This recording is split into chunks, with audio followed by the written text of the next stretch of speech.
Okay, I'm recording now. Okay, so welcome. My lovely wife discovered that apparently it's Virginia Liquor Day here in Virginia, where we live now. And while I was putting up this lovely bookshelf and putting all my books away, she went out and found two different rye whiskeys made here in Virginia. So we are going to taste them both. Neat. This is Tarnished Truth. It is 3 years old. Straight bourbon whiskey, but then it also says high rye. So you're not technically supposed to call it bourbon if it's not made in Kentucky. But I'm guessing this is a bourbon type whiskey. So let's try this one first. Since rye is generally a little sharper, we'll start with something that might be a little sweeter. Okay. So do you want some of this too? Yeah, that sounds good. I mean, just like a splash of both then instead of the full. So there's a splash. Oh, sota? Well, I didn't fill it to the brim. I'm not drinking like Georgians. All right, here we go. So this is normally $60 a bottle, Yeah. but because it's Virginia Distillers Day, it was 20% off. So I specifically went to the liquor store to buy this. Let's say. Well, it smells a little hot. I smell a lot of the normal stuff. Oh, wow. Like vanilla, that sort of thing. Let's see how it tastes.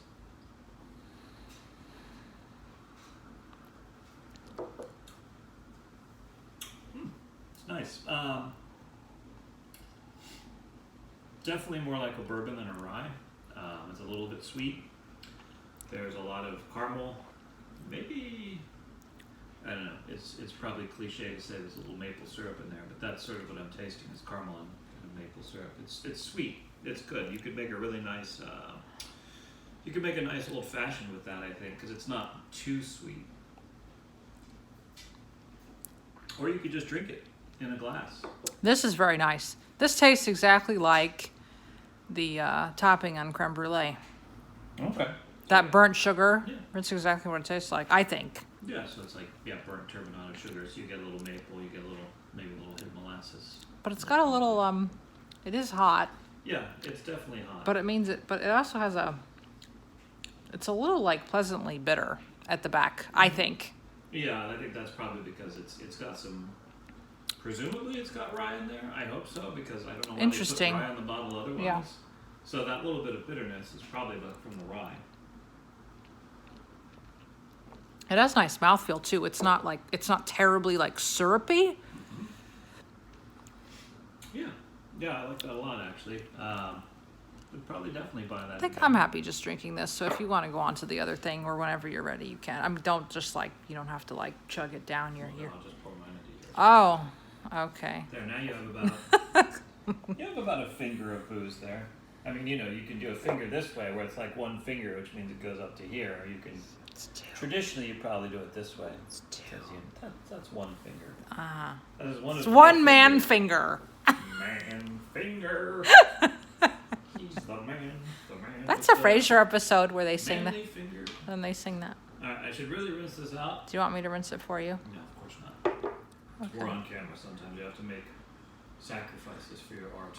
This is, I'm going to say Catoctin Creek No. Roundstone Rye Whiskey. Now, this doesn't say bourbon anywhere on here, so I'm expecting this to be like a traditional rye whiskey. Ooh. So both of these, I did a little research before. They're both rated pretty highly. Yeah, this was like 94 points on Wine Spectators. Yeah. I mean, I don't know what a bunch of wine drinkers know about whiskey, but they probably drink. They're probably a bunch of boozers. So, okay, this one definitely smells like vanilla and a little bit of like nail polish remover, which not necessarily isn't always a bad thing. That smell of acetone is sometimes quite normal. Mostly I smell vanilla, which is actually kind of nice. So, all right, let's give this a shot. Shot. Yeah, see what I did there? I think that's what the French call a mot juste. Mot justy, I think. Oh, this is interesting.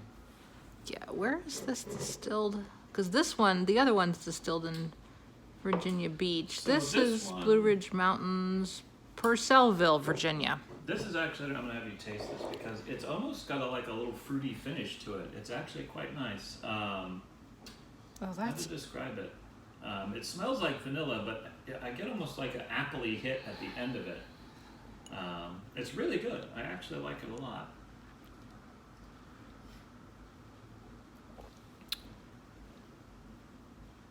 oh, that's good. Yeah, it's got a nice. I finish agree to with it. you about the fruit, which you normally don't get Yeah, you in almost brown get like a- brown booze. Yeah, it's almost like almost more like maybe a brandy. Maybe that's why Wine Spectator liked it, because they picked up fruity notes in it. Maybe. I don't know. Yeah, That's very got nice. a very brandy-like finish actually, which is really interesting. I like it a lot. So to misquote Hannibal Lecter, I suppose we could say that the Virginia whiskey revolution is upon us. It's 92 proof. Yikes. I like both of these. I think you could make really. You can drink them plain, and Yes, you honestly, can. as the weather gets colder, feel free to drink them just as they are in a glass. If you think it's too hot, put in an ice cube, or make yourself. I would say this would be really good in an old fashioned. You could make a nice Sazerac or a nice. You could make a nice rye Manhattan out of that, which would be really excellent. Or mix it with a little bit of your favorite Amaro, 5-1. I like doing that. Shake it up in a cocktail shaker and have sort of a Amaro Manhattan, I guess you call it. It's very nice. Don't forget your cherry.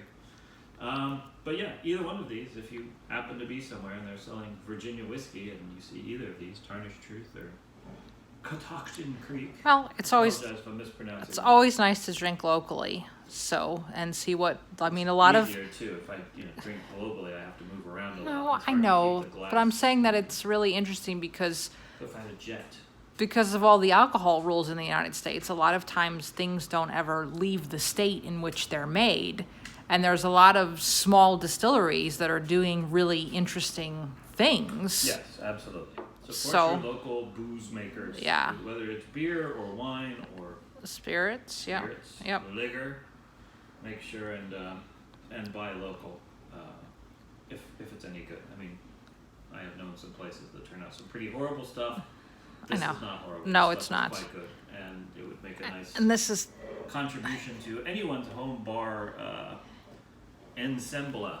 this as is the French also one of say. those things too where money matters too. Like this is Yeah, with whiskey, Yeah. I mean, with spirits in general, I feel like you get Yeah. what you pay for. There are some good deals that you can get. Sometimes you have to be in another country. In Georgia, where we served in the Peace Corps, you could get really good brandy for like $20-30. Uh-huh. And the wine there was amazing, but here you rarely find those kind of deals. But these are definitely so good. you have to watch your liquor store for discounts like I did today. Yeah. All right then. Well, next time we'll try. I don't know. Maybe we'll try liquor from Ohio or Rhode Island. I don't know. We'll just see how the spirit moves us. See what I did there. Anyway, so I'm gonna keep drinking this, so you can stop filming.